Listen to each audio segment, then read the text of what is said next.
Markus 14 vers 43 tot 52. Jesus word gevange geneem.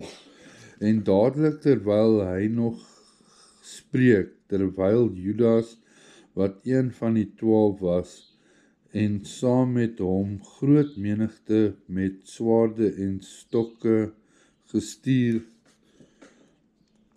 deur die owerpriesters en die skrifgeleerders en die ouderlinge en sy verraaiers en sy verraaier het 'n teken met hulle afgespreek en gesê, die een wat ek soen, dit is hy, gryp hom en neem hom met sekerheid weg.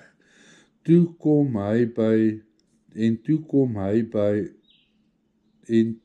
hy kom, gaan hy dadelik na hom en sê, Rabbi, Rabbi, en soen hom. Daarop slaan hulle hul hande aan hom en gryp hom.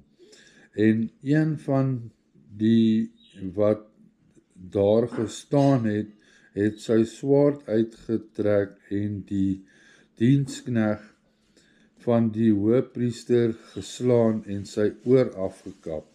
En Jesus antwoord en sê vir hulle, het julle soos teen 'n rower uitgetrek met swaarde en stokke om my gevange te neem? Dag vir dag was ek by julle in die tempel, besig om te leer, en julle het my nie gegryp nie, maar die skrifte moes vervul word. Dis wat ek eintlik nog die hele tyd gesê het. Toe het almal hom verlaat en gevlug, en 'n sekere jong man met 'n linnedoek om sy naakte lyf het hom gevolg, en die jong manne het hom gegryp, maar hy het die linnedoek laat staan en naak van hulle afgevlug. Sê wie vra.